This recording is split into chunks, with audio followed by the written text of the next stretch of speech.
салому дуруди бепоён ба кулли форзабонон, ба кулли мусулмонон ва кулли яктопарастон ва кулли аҳли адабу аҳли фарҳангу аҳли маърифату ва нафароне ки ман медонам ки айни ҳол маро гӯш мекунанд, нафароне ҳастанд ки якчира мефаҳманд. 10 нафарам бошем, 100 нафарам бошем, 1000 нафарам ки бошем, ҳамин одамҳое ки мефаҳманд мара, ҳамо бифаҳманд, ҳамо гӯш кунанд, мода кифоя. як нафарам ки боша кифоя. бародарои азиз, ҳамин дилда як сиёҳӣ пайдо шуда, намедонам чӣ бугум, чӣ кор кунам ва дар куҷо даъво кунам. бо як хеле одамо ҳоли фикр мекунанд ки и чӣ гуфтеста боша, ҳамин якчи ҳамин ғам метай, бовар мекунем ман душаваи хов нестам, намедонам барои чӣ ховм намебарам. мо миллати тоҷик, миллати тоҷдор, миллати бафарҳанг, ҳамин хурдимон, ҳамин вақте ки мактаби миёна мерем, ай ёддоштҳои Садрдин айни сар мекунем аз мактаби кӯҳнаву ита ба сардафтари адабиёти классику форси тоҷик ҷаъфар абулои рӯдакиву ита меоем Садрдин айниву дар ин байн тамоми шоирора ба сину солу моҳу рӯзе ки таваллуд мешаванд, дар куҷо калон шиданд ва барои чӣ дига шаҳрҳо рафтанд, барои чӣ омаданд, чӣ корҳо бунёд карданд, ҳамамон медонем. ира якта якта медонем ки чӣ кор карданд. ҳамин ман як бача ҳастам ки дар вақти ҷанг хондам, ин қадар мефаҳмам ки ба гуфти худам чизе ки худам медонам ман таҳкурсӣ надорам, яъне фундамӣ надорам, барое ки нахондам не ки ҳамин чизҳоро медонам ки ҳамин хеле буданд, ба нахондагӣ медонам ки ҳамин хел буд, ҳамин хел шида буд, ҳамин хел коро буд, ҳамин хел аз рӯи нақл ба нақл ман шинидам ки куҷо рафт,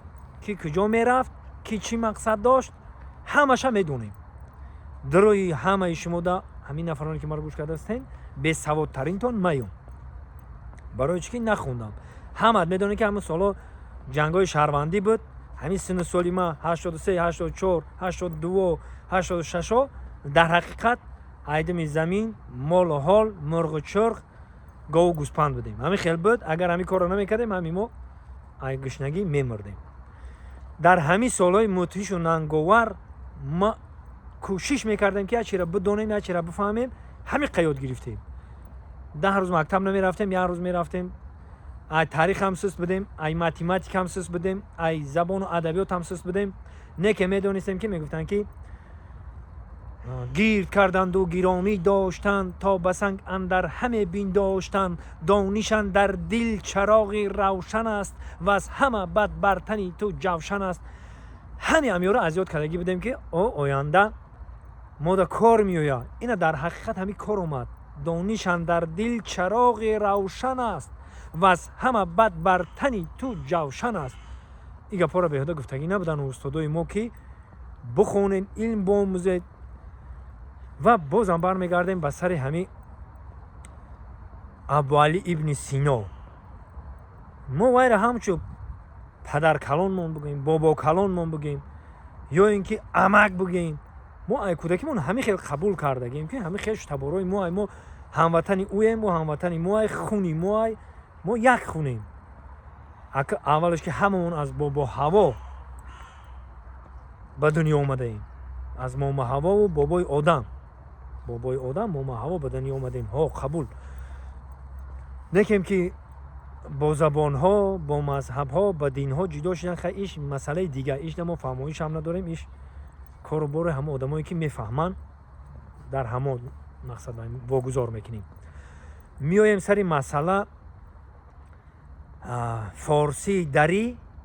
забони мо ин тараф афғонистон, ин тараф эрон, самарқанду бухоро маркази шоҳ исмоили сомонӣ буд, маркази забони форсӣ дар ҳамонҷа буд.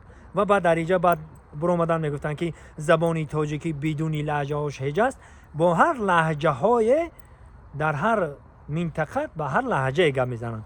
ина лаҳҷаи мо дар деҳаи Сантуда зиндагӣ мекунем. Ёвон, Сантуда, Норак, غازی ملیک گفتنی جو هست. زبانی ما یک زبانی هست که بهت شیرینه زبانی ساده که شیرینه که بمزه. این زبانه نه که ما کوشش میکنیم که با زبان ادبی حرف بزنیم که دیگران بفهمن. با ولایت سوخت با دیگه زبان حرف میزنن، هممون میدونیم. فارسی های این ایران ببینین که تماما با دیگه خیلتر گپ میزنن. این بدگی چیز هست. و وقتی که ابو علی ابن سینا شعر می نویست زبانی ازبکی وجود نداشت. این خیلی زبان بدنشه و یا نمیدونستن که هم خیلی زبان هست و ترک بود. او در چیش می نویسه که من نه ترک نجاتم گفته خیلیتون میدونید و نویستگی که من ترک نیستم، مرا ترک نگین که قهر میکنه گفتگی.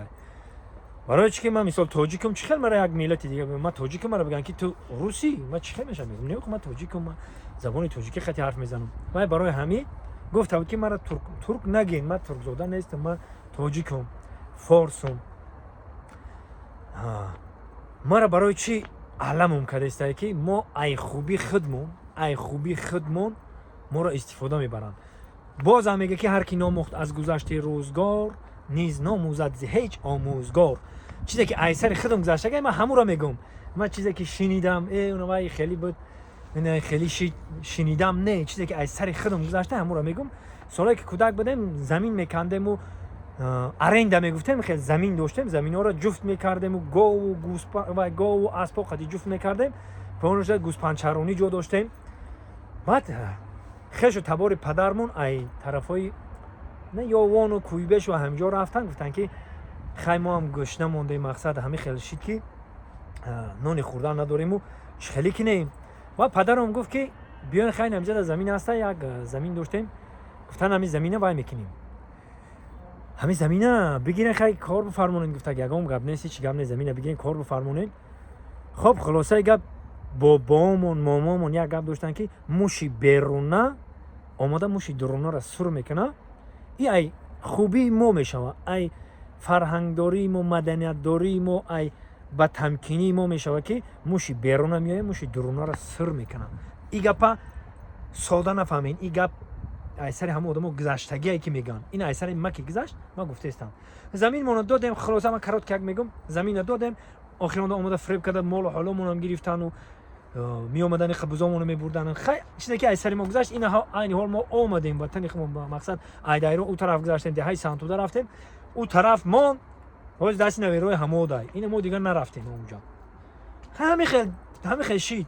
انا فکر میکنم که شما مرا فهمیدین که برای چی سمرقند و بخارا خیلی شیدگی ما را ممکن که ای خوبی بعد مونه ای هنرمندی مونه همونجا دا بعد مرا خدمتی مامان گفت که گفت بچهای سوده یک موش بیرونه اومده گفت موشای درونه رو سر کرده است در همو دیگه بچهای خوب کردیم ای خیلی ما همیشه داریم که با اون پایون زمین میگیریم اونجا سنگوش میشیم زمینی کاری میشه گفته وزبینی بارا خود مونده میگرفتیم و مقصد دیگه آدما را چی نمیکردیم عذاب نمیدوده میفتیم خیمون. ما فکر میکنیم که همه خیلی شیدگی هست. ما با فکری ما هر یک از با فکری خودشم میگم و در یک زمان زندگی هستیم که آزادی سخن